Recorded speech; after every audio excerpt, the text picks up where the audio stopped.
I'm Desiree, And I'm Janelle. and welcome to A Couple of Things. This channel is not just about couples, It is for couples and future couples, and even the I'll never do it again crowd. or so they say. But all it takes to turn things around is a couple things, a couple conversations, A couple commitments, and a couple correction. corrections. Here we have in studio today the lovely Rodriguez family. We have Bernie and Joss. So, tell us, how did it all begin? How did you guys meet? Well, we'll start with you. Okay, first of all, Mhm. Bernie's from Panama, I'm Yeah. from Costa Rica, Mhm. and we met on a mission trip Okay. in Costa Rica in 2016. We were both translating Mhm. and we became friends Mhm. at the time, and we started talking more. We saw each other in another mission trips, and we were just friends at first, but eventually we got to know each other better, and we ended up making the difficult decision of having a long distance relationship. Hmm. But it was for the best. Okay. I will say Providence. That's your one answer. Because Joss basically said it all. You have to picture a 26-year-old from Panama. Mhm. I was working in mission work as well, and not only that, I had my secular job at that time. Mhm. And I say Providence because I've been working in Latin American missions from a few years now. And Joss also, she was translating, but we never get to be in the same campaign like we did in 2016. So what happened is that I knew her sister. We had the same friends in common, but we never get to know each other until that year that we met. And that year we were in Costa Rica, so I traveled to Costa Rica. She was there working as well. We get to talk, and then I had her number. We started texting, but it was just like a friendship, like someone that I met. I felt really attracted to her. But I think I was kind of shy because in my culture, going to a mission trip trying to get married is not like you just go that for that, right? Yeah. Later on, I kept going to other mission trips and her sister as well. Yeah. And then her sister, she was really persistent in that. She said, "Bernie, you don't like my sister?" And I said, "Well, I like her." Okay. And Hi, then- matchmaker. Thank you. Yeah, and then she said she's single now because when I met her, she was dating someone. Yeah. So I said, well, that sounds good. I said, well, you should text her more. But anyway, I didn't text her as like she said in that way because I wanted to be friends also. But not only that, she was in Costa Rica, I was in Panama. So that's how it all started. And then we started we basically started being friends, long distance friends during that time. Wow. So that brings us to the transition. So how is it like transitioning from dating? Joss is in Costa Rica, you're in Panama, and now deciding to get married. What was that transition like? Well, it was hard. We were attracted to each other. We were talking for a long time now. But when you start a long distance relationship, you know that eventually one of you will have to leave everything behind, start a new life. So I wanted to make sure that it was worth it before I got into it. And yeah, we were friends for almost 2 years. Then we started dating, and it was hard because we both worked full time, and we have other projects, and sometimes communication was difficult, and then meeting was even harder. So sometimes when you spend a long time apart, you start questioning like, is it gonna work? But it was real. Then whenever we saw each other, it was like, no, this is the right thing. Yeah. So it worked out, and then we got married, and that was another challenge because I had to leave everything behind. And then we got married in February 2020, and COVID started the next month. Wow. So I couldn't travel back. We were locked in for like a year, and I didn't know anyone there, and it was really hard at first. We had a lot of challenges, but we overcame all that. And you know, the good thing about marriage is that when you overcome these challenges, it's so much better on the other side, and your marriage gets stronger and stronger. So we've had that, and then we moved here, which was another.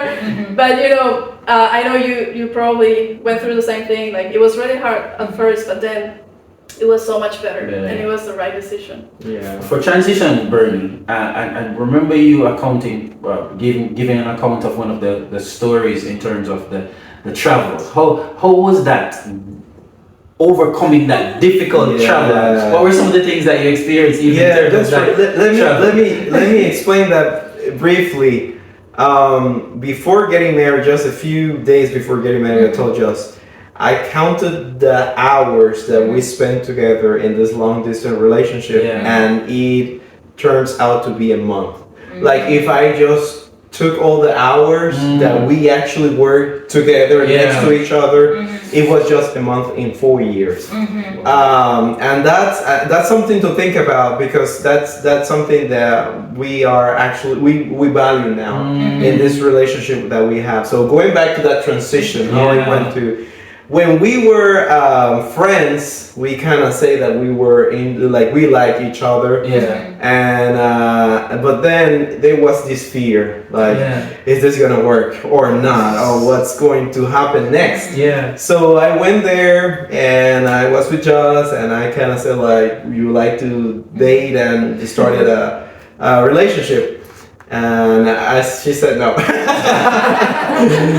Well, she said that she didn't say no. She didn't say anything. But on my mind, she said no.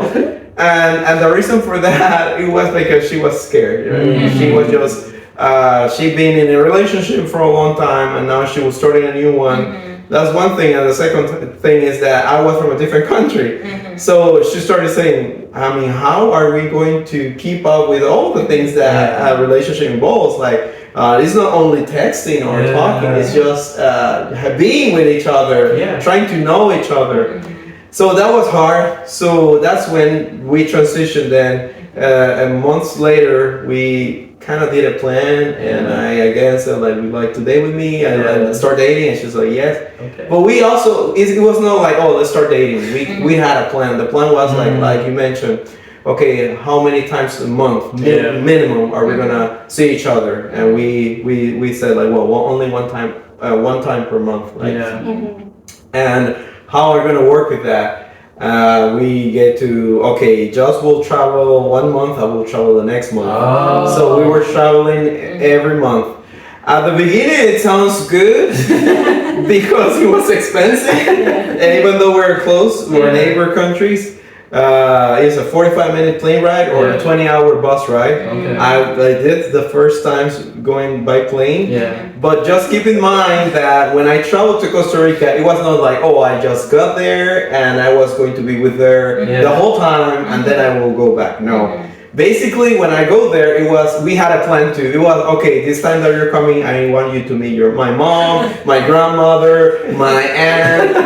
We have this celebration. So we didn't have time for each other. It was time with her family. And then she go back to, and when she went traveling to Panama, I want her to meet my mom, my aunt, church. And not only that, we were also taking advantage of things like were going on in church. I went one time to Costa Rica because there was not a campaign, but well, there were campaigns too, but there was also a youth activity. So I went there and I spent the whole weekend with the youth as well, and I get to see her just in the time we were there. And she went to a ladies' day in Panama as well with friends. And she get to see more of my family, more of the first family, and I get to see her just for a couple minutes as well. So, and then at the end, I was just using the bus because it was so much cheaper. It's expensive. Wow. It was expensive, but it was a plan. We needed to have a plan. You guys were intentional. Yes. And well, when we moved to marriage, that was a huge step as well. Yeah. Because as Christian, we said this is for life. Yes. This is not like, oh well, I get married and we don't like it, well we will divorce. Yeah. No, we knew it was for life. Mhm. So Joss proposed like, we need to study this. Yeah. And that was hard for me Mhm. as a man because I told her, I'm ready to get married. I already know everything that we need to know about marriage. Yeah. I don't need to get married, study about this. She's like, no, we should study. Yeah. So we read like 2 books and we actually read it together. Yeah. That was our thing every night, reading through the books. And that helped us a lot because when we got married and we started living together, that helped us in communication, help us in trying to solve problems, trying to the minimum things like the household chores, everything. We knew exactly our role and what we need to do. Yeah. So yeah, we had our discussions, our arguments like in the first year, Yeah. but we felt like we knew each other like for 7 years, 7 or 10 years. We felt like, oh, we've been living together for a long time. Yeah. That's a great segue into the next question that we would have had in terms of challenges. You mentioned just now one of the challenges. Yes. In terms of that you guys would have overcome. But Josh, were there any other challenges that you guys had to overcome? And it sounds like so many. But one other challenge that you guys had as you made the move, the transition from just dating now to making that decision of getting married. I think maybe our cultural differences. Cultural. Because even though we both speak Spanish, we're from different countries, and we have like when we were dating, I didn't notice this as much because we were just talking on the phone, and you know when you're dating, you show your best. There's something there. But then when we got married, it was like in Panama they talk. I don't know, maybe they're a little It's more like a rough way. Yeah. Yeah. And in Costa Rica, people are more like, I don't know, more More sweet. soft-spoken. Yeah, soft-spoken. So to me, I was like, why are you talking to me like that? It was just like, because, yeah. And a lot of different things that we, you know, even words that I didn't understand, it's like, what are you saying? Okay. Yeah, a lot of things that we did differently, but and also the challenge of being away from my family, that was probably the hardest one. But Bernie did a great job at making me feel at home and just being with me through all this grief that I had. And he made our home feel like a mini Costa Rica. He was like, we're cooking Costa Rican food, we're doing all of this the Costa Rican way. I even tried to get the accent kind of close. That's nice. Yeah, I think she had the greatest challenge. Yeah. We discussed that, right? When before getting married, we discussed like which country are we gonna go, and we studied that because we planned everything. Yeah. We decided, okay, let's move to Panama. Nice. So that's something we also took into consideration. I don't know if you like to talk about why we decided to move to Panama. It was mostly because most of Bernie's family are Christian. Yeah. And half of our congregation is Bernie's family. And we worship together, and then we go to his aunt's house. Yeah. You know, we spend the whole Sunday together, and that was something I really wanted for me and also for our children when we had them eventually. So I felt like for our spiritual lives, that was the best decision. Nice. And by the way, guys, they have a beautiful daughter, Emily. We love her so much. Mi amor. On that topic of love, Joss, I want you to look Bernie in the eye. And tell him, what do you love about him? His smile. No, I think the first thing that when I started to meet you and get to know you better, what really made me feel attracted to you was that you're a godly man that always does the right thing. You always make the best decisions based on your faith and your desire to go to heaven, and that was something that I really admire about you when I met you. And I knew since the beginning that I wanted to be close to you. I didn't know at the time that it was going to be as a husband, but I thought at least as a friend, I want to be close to you because I'm a better person when I'm with you. Thank you. Okay, Bernie, it's your time now. Oh, thank you. I think this is the end, right? No, well, just when I first met you, I saw you there in that corner, and for me, it was interesting that you were there. I think you were with a Bible and then your phone as well. I don't know, you were studying or doing something, and that caught my attention. So I went there and I talked to you, and you were really funny. So that's one of the things that I noticed, and you were pretty as well. So and then as I get to know you more, I think your brain. That's the thing that I love the most. Your intelligence. I haven't met a person that is as smart as you are, and because you think outside of the box. Your creativity, your the way to solve things. And I thought, this is the girl that I need to marry because she will help me in every time I need to make a decision. She will help me to make the right choice of things. It's not that you will tell me the answers, but you will always bring a point that I will never consider. And since we were dating, you always point that out. Since we were texting and talking, we were always arguing about things, and that made me think like, oh well, that's she's so smart. I mean, she was so smart that I was always was like, yes, she's the one. And as we grow in our marriage, I noticed that I know I'm 100% sure that I did make the right choice and the right decision there. Yeah, gentlemen, find somebody that challenges you in a good way. Yes. I love that. I love that. Now that we have gone through the heavy stuff, we'll now have some fun questions that we're going to be asking you guys. And we want you guys to answer the questions simultaneously that we know who is telling what it is supposed to be, exactly what it is. So we start out with who is the better cook? I am. Who goes to bed late? Both. Both goes to bed late. Okay. But originally, I was. Yeah, it was Bernie. And then I kind of moved to that person. Yeah, I wasn't like that, but then I learned from You you. learned Bad habit. Bad habit. Who wakes up first? Bernie. I am. Okay. Late to bed, early to rise. Yeah. Who is the spender in the family? Bernie. I am.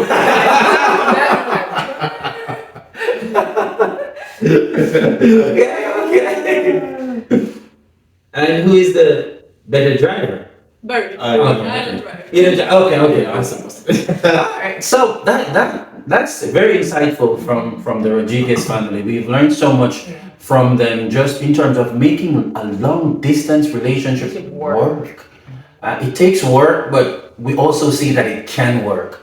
So for those of you out there who are having that consideration, please remember that it can work because we've seen evidence of it working, and they're here today better because they have worked together to work things out. On that note, we want to know what's your number one advice to couples who are looking to get married? Well, it's to learn. Always keep learning. I'm always learning from her. Yeah. And that's why I'm a better person today. I was not a good person. It was not that I was a bad person. No. Yeah, but I'm really different now. I think differently, all because of her, or all the things that I know is because of her as well, and because I learned from her. And also, I will encourage people to have God center of the family. That will help us a lot. And she motivates me to learn more about God as well, and to communicate as well. Communication, I think, is key. People think I thought that I knew how to communicate, but it's not. Communication is not like, oh, let me talk, and that's it. Now, communication is just listening, processing, and then giving an answer. Nice. So, and I think that helps us and that helps us a lot. Okay, I would say that if you're considering, if you have doubts, get married is one of the best things that you will do. It's you will have a best friend and for life, and someone to have projects with, and someone you can trust. wholeheartedly. It's really one of the best things. And when challenges come, because they will come, know that if you fight for it and when you overcome them, it's so much better after that. Like every challenge that you face and you overcome, it just gets better and better. So it's really worth it, and it's great. Yes. Those were some amazing nuggets, guys. Thank you guys so much for joining us. Guys, let us know, what are some of the nuggets that stood out from the Rodriguez, and what are some things that you're going to be implementing as we navigate this space called marriage? Nice. Thank you so much again for joining us, Bernie and Joss. And thank you guys for sharing with us in today's episode. And do not forget to like, share, and subscribe. And we'll be there as we join us in the next episode of A Couple Things. Bye for now. Bye. Bye. I get to love you.